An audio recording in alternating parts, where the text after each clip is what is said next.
اور اسی دن سے انہوں نے جو ہے وہ پاکستان کی جمہوریت کو، پاکستان کے سیاستدانوں کو غلط قرار دینا شروع کر دیا تھا۔ ایک طرح سے انہوں نے دبے الفاظ میں یہ کہنا چاہیے کہ جب آپ اس طرح سے ان کے خلاف بات کرتے ہیں تو گویا یہ اسی بات کے مترادف ہے کہ آپ جمہوریت کو اور سیاست کو گالیاں نکال رہے ہیں، اور باقاعدہ طور پر حامد میر فوجی جرنیلوں کی گود میں بیٹھ کر، فوجی اسٹیبلشمنٹ کی گود میں بیٹھ کر ان سے فوائد حاصل کرنے کے لیے یہ تمام تر معاملات کرتے آ رہے تھے 12 اکتوبر 1999 سے۔ لیکن پھر 10 اکتوبر 2000 وہ دن تھا جب یہ تمام معاملات پیک کے اوپر پہنچ گئے، اور اسی دوران ہمیں یہ اطلاعات بھی ملی، اور پھر ان کے کالموں سے بھی، اس دن کے آس پاس چھپنے والے کالموں نے بھی یہ بات ثابت کر دی کہ کس طرح حامد میر اسٹیبلشمنٹ سے، فوجی جرنیلوں سے، جنرل مشرف سے ذاتی فوائد حاصل کرنے کے لیے پاکستان میں جمہوریت کے خلاف لکھ رہے ہیں، پاکستان میں سیاست کے خلاف لکھ رہے ہیں، پاکستان میں سیاستدانوں کے خلاف لکھ رہے ہیں، اور آمریت کو جو ہے وہ پروموٹ کر رہے ہیں، فوجی جرنیلوں کے اقتدار کو دوام جو ہے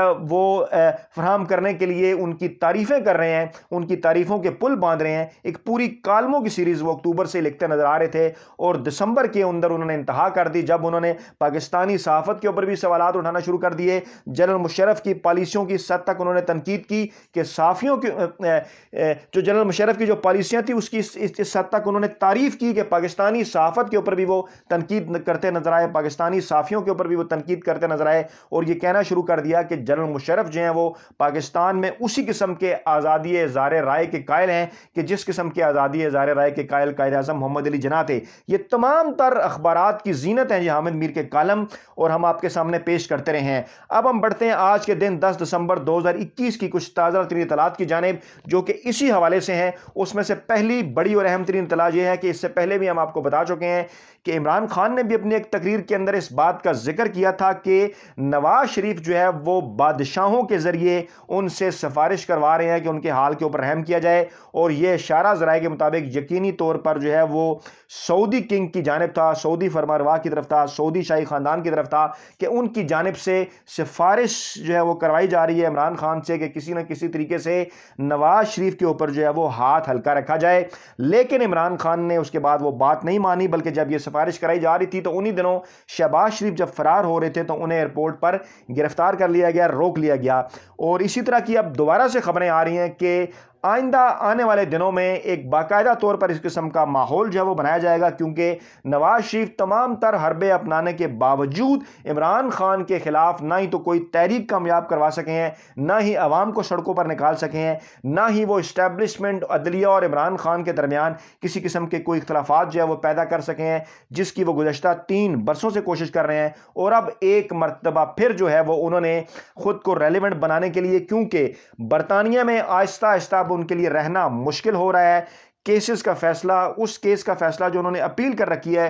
کیونکہ ان کے ویزے کی مدت میں توسیع نہیں کی گئی تھی اور انہوں نے اپیل کی ہوئی ہے اس حوالے سے، اور اب یہ اطلاعات ہیں کہ فیصلہ آنے کے بعد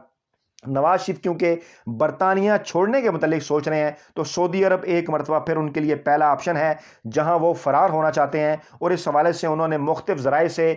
جو ہے وہ سعودی عرب جانے کے لیے سفارشیں جو ہیں وہ شروع کروا دی ہیں۔ یہی معاملہ دوسری جانب ہے خود کو ایک بڑا صحافی کہلانے والے نام نہاد دانشور حامد میر صاحب کا۔ حامد میر بھی ان دنوں ایک مرتبہ پھر جو ہے وہ ایکٹیو ہونے کی تیاریاں کر رہے ہیں۔ آپ کو یاد ہوگا انہی ویڈیوز میں بھی ہم آپ کے سامنے حقائق بیان کرتے رہے، اور حامد میر نے جو ایک تقریر کی تھی نیشنل پریس کلب کے باہر، جس کے بعد جنگ گروپ نے ان کے اوپر جو ہے وہ پابندی لگا دی تھی، اور اس کو اس طرح سے شو کرنے کی کوشش کی گئی کہ شاید کوئی پاکستانی اسٹیبلشمنٹ نے ان کے اوپر کوئی پابندی لگائی، اور اب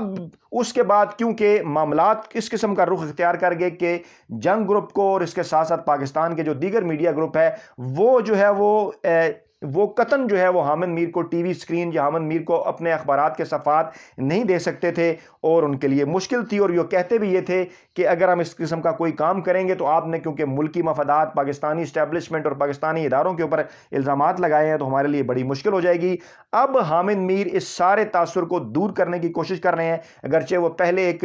معافی بھی مانگ چکے ہیں جو کہ بظاہر جو صحافتی تنظیم ہے اس کی جانب سے سامنے آئی تھی۔ اب اطلاعات کے مطابق جو ہے وہ تبدیلی کے بعد، اہم ترین تبدیلی کے بعد، یعنی کہ ISI کے سربراہ کے طور پر جو اہم ترین تبدیلی ہوئی ہے، اس کے بعد ایک مرتبہ پھر وہ ریلیونٹ ہونے کے لیے کوشش کر رہے ہیں، اور ایک مرتبہ پھر ان کی یہی کوشش ہے کہ کسی طریقے سے فوجی اسٹیبلشمنٹ کے نزدیک ہوا جائے، جیسا کہ ماضی میں وہ یہ کام کرتے رہے ہیں کہ فوجی جرنیلوں کی گود میں بیٹھ کر نہ صرف ان کو سرو کرتے رہے ہیں بلکہ ان سے فوائد بھی حاصل کرتے رہے ہیں۔ تو یہ دو بڑی اور اہم ترین معلومات آج 10 دسمبر 2021 کے حوالے سے شیئر کرنی تھی، جس کا ایک پورا بیک گراؤنڈ جو ہے وہ 10 دسمبر 2000 کا بھی ہے، کیونکہ 10 دسمبر 2000 کے یہ دو بڑی جو چیزیں تھیں حامد میر اور نواز شریف کے متعلق، یہ مجھے اس لیے بھی یاد تھیں کیونکہ 10 دسمبر 2000 میرا عملی صحافت میں پہلا دن تھا، اور آج مجھے عملی صحافت میں باقاعدہ طور پر 21 برس ہو گئے ہیں۔ اپنا بہت خیال رکھیے گا، دعاؤں میں یاد رکھیے گا۔ نئی ویڈیو کے ساتھ جلد آپ کی خدمت میں حاضر ہوں گے۔ اللہ نے کے بعد